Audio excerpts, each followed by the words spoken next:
स्वागत है आप सभी का यूजीसी नेट अड्डा 24/7 पे। मैं हूं ऐश्वर्या पुरी। आज के सेशन में मैं आपको बताने वाली हूं 30 डेज की वो फुल प्रूफ स्ट्रैटेजी जो आपके लिए एक मास्टर प्लान बनके आपको अपने नेट या जेआरएफ के सपने को पूरा करने में मदद करेगी। चाहे फिर आप एक फर्स्ट टाइम एग्जाम गिवर हैं या फिर एक सीजन प्लेयर, ये स्ट्रैटेजी सबके लिए चलेगी। अगर आप पिछले 3 से 6 महीने से ऑलरेडी प्रिपेयर कर रहे हैं देन आप अपनी रिविजन स्ट्रैटेजी को इसके अकॉर्डिंग फिगर आउट कर सकते हैं। अगर आपने अभी तक तैयारी बहुत अच्छे से शुरू नहीं की थी और इन लास्ट 30 डेज में अपनी तैयारी को एक बेटर पुश देना चाहते हैं, इन दैट केस आप इसको अपना मेजर स्टडी प्लान बना के चल सकते हैं। So without any further ado, let's begin. First things first, ये स्टडी प्लान कितने आवर्स के लिए है, कितने डेज के लिए है और इसको हम कैसे वर्कआउट करेंगे। तो डेज 30 हैं, ये आपको ऑलरेडी थंबनेल से पता लग गया होगा। इसमें अगर मैं स्टडी आवर्स की बात करूं तो स्टडी आवर्स मैं अज्यूम करके चल रही हूँ कि इस वक्त जो स्टूडेंट बिल्कुल लास्ट मिनट पे अपनी तैयारी शुरू करता है वो कम से कम दिन में 5 से 7 घंटे तो पढ़ रहा होगा। सो एवरेज मैंने यहाँ पे 6 आवर्स लेके चल रही हूँ। 6 आवर्स में से हम 4 आवर्स के स्टडी सेशंस रखेंगे जिसमें हम कुछ नया पढ़ेंगे। इनको हम 2 आवर्स के सेशंस में, स्मॉलर सेशंस में डिवाइड करेंगे सो दैट आपकी एफिशिएंसी बनी रहे। उसके बाद दिन में 1 घंटा आप अपनी एमसीक्यू प्रैक्टिसेस को देंगे on a daily basis and 1 घंटा ही रिविजन को। 2 घंटे मैंने सेपरेटली एमसीक्यू प्लस रिविजन के लिए इसीलिए निकाले हैं क्योंकि जब तक आप ये नहीं करेंगे तब तक आपका टॉपिक पक्का नहीं होगा। अब कोई भी कैंडिडेट जो पहले से तैयारी करता है उसके पास इनफ टाइम रहता है इन चीज़ों को एंड में टेकअप करने का। But since you are starting late और you wish to qualify this exam in less amount of time, it is imperative कि आप लास्ट डेज में on a daily basis MCQ practices and revisions करें। So study hours हम इस according split करेंगे। Overall strategy हमारे यहाँ पर ये रहने वाली है दैट वीक 1 में हम 5 कोर यूनिट्स को टेकअप करेंगे। ये वो यूनिट्स आपकी रहेंगी जहां से आप अज्यूम करके चल सकते हैं कि 50% से ज़्यादा क्वेश्चंस पूछे जाएंगे। वीक 1 एंड 2 में इनको कवर करके वीक 3 में हम स्मॉलर यूनिट्स को लेंगे। वो यूनिट्स हैं जहां से कुछ बचे हुए आपके क्वेश्चंस पूछे जाते हैं। ये वो यूनिट्स हैं जहां पे हर यूनिट से एक एक दो दो या दो दो चार चार क्वेश्चंस पूछ रहे हैं, तो आप बहुत आसानी से इसको 1 वीक के टेन्योर में कवर कर सकते हैं। वीक 4 में हम intensive revision and practice mode में आ जाएंगे। सो ये हमारे नेक्स्ट 30 डेज का प्लान रहेगा week by week and this is your hourly split. अब आपका एक ऑब्वियस क्वेश्चन यहाँ होगा कि मैम इतना भी बता दीजिए कि आपके अकॉर्डिंग कोर यूनिट्स कौन सी हैं एंड माइनर यूनिट्स कौन सी हैं। माइनर मैं फिर से बता रही हूँ, बेस्ड ऑन इम्पोर्टेंस नहीं है, ये मैं बता रही हूँ along with the number of questions asked. This is it also determines ki how much time will it take for you to cover these units. For example, units like drama, poetry and fiction, ये तीनों ही units इतनी बड़ी बड़ी units हैं कि एक तो इनसे क्वेश्चंस बहुत ज़्यादा बन जाते हैं, दूसरा Indian, American, African, Canadian authors को भी आपको इसमें स्टडी करना है। I mean when you are studying fiction, when you are studying novels, then आप सिर्फ ब्रिटिश नॉवेल्स को ही नहीं स्टडी कर रहे हैं, इसमें आप इंडियन नॉवलिस्ट को भी स्टडी करेंगे, अमेरिकन नॉवलिस्ट को भी करेंगे, Canadians and other non British authors को भी करेंगे। सो क्योंकि इन 3 यूनिट्स में Indian, British, American, African, Canadian, Russian etcetera etcetera etcetera, इतनी सारी कंट्रीज आ जाती हैं, देन ये 3 यूनिट्स आपके लिए सबसे इंटेंसिव रह सकती हैं। सो अप्रॉक्सीमेटली 7 to 10 डेज तो आई सपोज आपको इन 3 यूनिट्स को ही कवर करने में लग जाएगा। Next comes literary theory. Literary theory देखने में एक नाम है बट इसके अंदर इतनी सारी थियोरीज हैं। अप्रॉक्सीमेटली 10 to 12 इंडिविजुअल थियोरीज आपको इसके अंदर पढ़नी है। यहाँ से भी आप देखेंगे एवरेज हर बार एग्जाम में 8 to 12 क्वेश्चंस बन रहे हैं। सो यूनिट वाइज ये आपके लिए काफ़ी ज़्यादा इंपॉर्टेंट हो जाती है। अब जो 5th यूनिट में बता रही हूँ ये सुन के आपको शॉक लगेगा, बिकॉज अब कहेंगे मैम अब से पहले तो आपने कभी इसकी इंपॉर्टेंस का बताया नहीं, अब क्यों, अब आपने इसको कोर यूनिट्स में डाल दिया। इसको मैंने कोर यूनिट में इसलिए डाला है बिकॉज पिछले 2 से 3 साल में हर सेट और हर नेट के साइकिल में इस एक यूनिट से 4 to 5 क्वेश्चंस बने हैं। And you know what the best part is कि अगर मैंने इन 4 to 5 क्वेश्चंस के लिए एक दिन भी पढ़ा, there is a very high chance कि मैं ये सारे के सारे एमसीक्यूज ठीक करके आऊंगी। सो कभी कभी it is not just about the length of the unit और the importance of it, sometimes it's also about the return on investment, कि कितना पढ़ के, कितनी तैयारी करके कितने क्वेश्चंस मेरे एग्जैक्टली करेक्ट बन जाएंगे। सो उस हिसाब से in that calculation research methodology एक बहुत ही हाई ROI बेस्ड यूनिट बन के इमर्ज कर रहा है। एक राइजिंग ट्रेंड का यूनिट है ये, और अगर आपने इसको अच्छे से कर लिया देन इसके 4 से 5 MCQs आप 100% एक्यूरेसी से ठीक करके आएंगे, जो मुझे लगता है आपको एज देगा, आपकी कट ऑफ्स में आपको दूसरे स्टूडेंट से बहुत ही आगे निकाल देगा।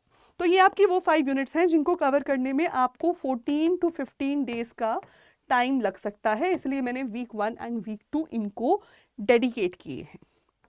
अब आ जाते हैं वीक नंबर 3 पे। आपका वीक 3 यहाँ पर हम डेडिकेट करेंगे अदर माइनर यूनिट्स को। माइनर यूनिट्स में भी मैं आपको बिल्कुल क्रोनोलॉजी में बताऊंगी कि कौन कौन से यूनिट्स इंपॉर्टेंट हैं डिसेंडिंग ऑर्डर में। So we start with literary criticism. Literary criticism is another important unit जो बहुत ही हाई ROI का है। आई मीन अगर मैं कोर यूनिट में रिसर्च को नहीं ऐड करती तो कहीं ना कहीं शायद ये वाली यूनिट को मैं वहाँ प्लेस कर रही होती। सो लिटरेरी क्रिटिसिज्म आपके लिए बहुत इंपॉर्टेंट यूनिट है, बिकॉज अगेन बहुत कम पढ़ के आप बहुत हाई एक्यूरेसी से यहाँ पे यूनिट्स को, क्वेश्चंस को सॉल्व कर सकते हो और मार्क्स गेन कर सकते हो। कल्चरल स्टडीज अब से 3 साल पहले बहुत हाई ट्रेंड में था, बट लास्ट 1 ईयर में ये एक डिक्रीजिंग ट्रेंड में पूछा गया टॉपिक है। मोर ओवर अगर आपका थियोरी पार्ट सॉर्टेड है देन कल्चरल स्टडीज आप मोर और लेस ठीक कर ही लेंगे, तो इसलिए आपको इस पर बहुत ज़्यादा टाइम देने की ज़रूरत नहीं है। लिंग्विस्टिक्स एक बहुत ही अच्छा यूनिट लगता है मुझे। Again this comes with a very high ROI। 3 to 5 questions are asked in each cycle. Again you can score good deal of marks here. अटक यहाँ तभी आप यहाँ अटकेंगे अगर यहाँ से कुछ बहुत ही लेटेस्ट या कंटेम्प्रेरी इंफॉर्मेशन पूछ ली about the status of English in India. Only in that case I think आप कोई क्वेश्चन पे अटकेंगे, अदरवाइज इसके कैनोनिकल क्वेश्चंस भी बहुत ईजी होते हैं आंसर करने के लिए। नॉन फिक्शन बहुत अच्छा यूनिट है। नॉन फिक्शन में magazines, articles, essays, tracts, pamphlets पे क्वेश्चंस बनते हैं। Some part is very canonical, some part could be new, so इसकी भी आप तैयारी करके जाइए। अगर 3 to 5 क्वेश्चंस बन रहे हैं देन एटलीस्ट आप 70% एक्यूरेसी से इसको सॉल्व कर सकते हैं। Last but not the least, English in India. English in India से कभी 2 से ज़्यादा क्वेश्चंस या प्रॉबेबली 3 से ज़्यादा क्वेश्चंस बने ही नहीं। देर आर साइकिल्स जहाँ पर प्रॉबेबली एक भी क्वेश्चन इस यूनिट से नहीं बना है, एटलीस्ट एक ही क्वेश्चन बना है। ये एक ऐसा यूनिट है जिसको अगर मैं तैयारी करूँ तो मैं इसको 1 दिन में ख़त्म करना चाहूँगी। अगर मैं इसकी रिविजन करूँ तो मैं इसको 3 आवर्स में ख़त्म करना चाहूँगी। So based on my understanding and my experience of the importance of the units, the time taken to complete them and their ROI, ये मेरा estimate है 3rd वीक के एंड तक आपको ये सारा यूनिट्स कंप्लीट करना है। अब हम लास्ट वीक में क्या करेंगे? लास्ट वीक में हम intensively revisions and MCQ practices करेंगे।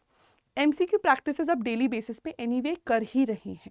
My suggestion to you is कि वो जो डेली आवरली ब्रेकअप में हमने दिन में 1 घंटे का MCQ प्रैक्टिस डाला है, ये आप करो टॉपिक बेस्ड। यानी आज जो मैंने टॉपिक्स कवर किए, मैं उन टॉपिक्स को और बेटर अंडरस्टैंड करने के लिए और उसकी नॉलेज को बेटर ग्रास्प करने के लिए यहाँ पे MCQ प्रैक्टिस करूँगी।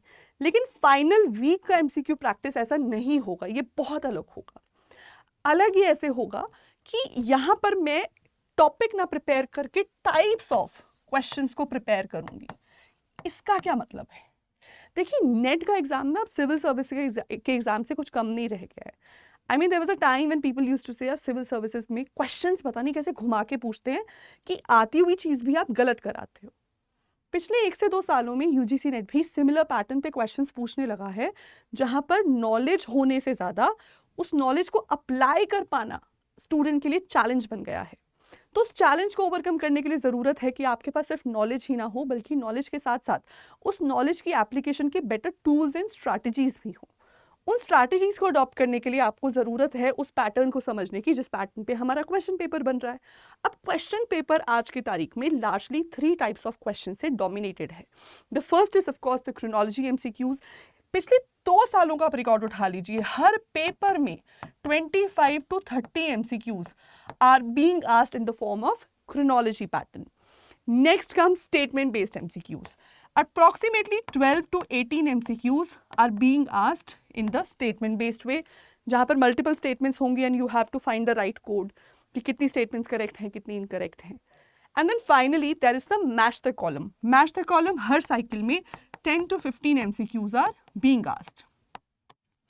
So it's really imperative कि आप किस तरीके से रीड करेंगे, किस तरीके से एलिमिनेट करेंगे, किस तरीके से नॉलेज को अप्लाई करेंगे, लॉन्ग स्टेटमेंट बेस्ड क्वेश्चंस पे कितना टाइम लग रहा है, ज़्यादा तो नहीं लग रहा, ये सब चीज़ें अपनी बैलेंस करके चले। अपने इस फाइनल वीक में हम कुछ भी नया नहीं लर्न करेंगे, हम सिर्फ इन चीज़ों की ही प्रैक्टिस करेंगे।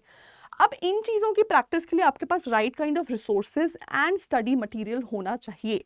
अगर आपके पास वो स्टडी मटेरियल नहीं है देन आप रेगुलर बेसिस पे हमारी यूट्यूब क्लासेस से जुड़ सकते हैं। इस वीडियो के नीचे दिए गए टेलीग्राम लिंक पे क्लिक करके आपको मेरी पिछली भी सभी क्लासेस एंड देन आगे फर्दर की सभी क्लासेस की पीडीएफ्स मिल जाएंगी, जहां से आप स्टडी कर सकते हैं। क्रोनोलॉजी को अच्छे से पढ़ना और समझना आपके लिए सबसे ज़्यादा ज़रूरी है। उसके लिए मेरा सजेशन आपको ये है कि आप मेरी ये छोटी सी प्यारी सी क्रोनोलॉजी की बुक भी ऑर्डर कर सकते हैं। इसमें ना कि सिर्फ आपको ब्रिटिश एंड नॉन ब्रिटिश सभी ऑथर्स की क्रोनोलॉजीज मिलेंगी, बल्कि एक बहुत ही कॉम्प्रिहेंसिव लिस्ट भी मिलेगी ऑफ लिटरेरी मूवमेंट्स, जहाँ से भी हर साइकिल में 4 to 5 MCQs पूछे जा रहे हैं। इसके अलावा इसमें आपको मिलेंगे ओवर 60 MCQs क्रोनोलॉजी बेस्ड, जिनका ना कि सिर्फ आंसर है but at the same time इसमें हमने एक्सप्लेनेशंस भी दी हैं। And you know what the best part is कि आज कंपनी की तरफ से सभी स्टूडेंट्स को मिल रहा है खास डिस्काउंट। इस डिस्काउंटेड प्राइस में आप बुक ऑर्डर करेंगे तो आपके लिए बेटर रहेगा, because anyway there is no amount, there is no price being charge for delivery, free home delivery है, ठीक है। उसके साथ साथ बुक पे भी डिस्काउंट मिल रहा है, लेकिन ये सिर्फ 1 डे का ऑफर है, सिर्फ आज के लिए है। तो फटाफट से नीचे दिए गए नंबर पे कॉल करके अपनी अपनी बुक्स ऑर्डर कर लीजिए, फटाफट से घर बुलाइए। क्यों? क्योंकि आपके पास वक्त नहीं है, हमें 4 वीक्स में इतना कुछ करना है, उसके लिए रिसोर्सेज हाथ में रहने ज़रूरी हैं। बाकी once the book is there with you then chronology, statement, match the column, तीनों को ही कैसे अप्रोच करना है उसके लिए आप मेरी यूट्यूब क्लासेस में आइए। डेली शाम को 7 बजे 7 PM डेली इसी चैनल पर, जहां पर मैं आपको ना कि सिर्फ नई नॉलेज दूंगी बल्कि एट द सेम टाइम उस नॉलेज को क्वेश्चंस पे कैसे एक्सरसाइज करना है, क्वेश्चन में कैसे पुट करना है, ये भी समझाऊंगी। So that's all for today. Thank you so much everybody for watching my class. ऐसी और क्लासेस के लिए, ऐसी और वीडियोज़ एंड इन्फॉर्मेटिव सेशंस के लिए जुड़े रहिए हमारे साथ इसी चैनल पर, और जुड़ना ना भूलिए रोज़ शाम को मेरे साथ 7 बजे ओनली ऑन UGC नेट अरा 24/7। और बेहतरीन तैयारी के लिए ये बुक आपकी पॉकेट में ज़रूर होनी चाहिए। Thank you.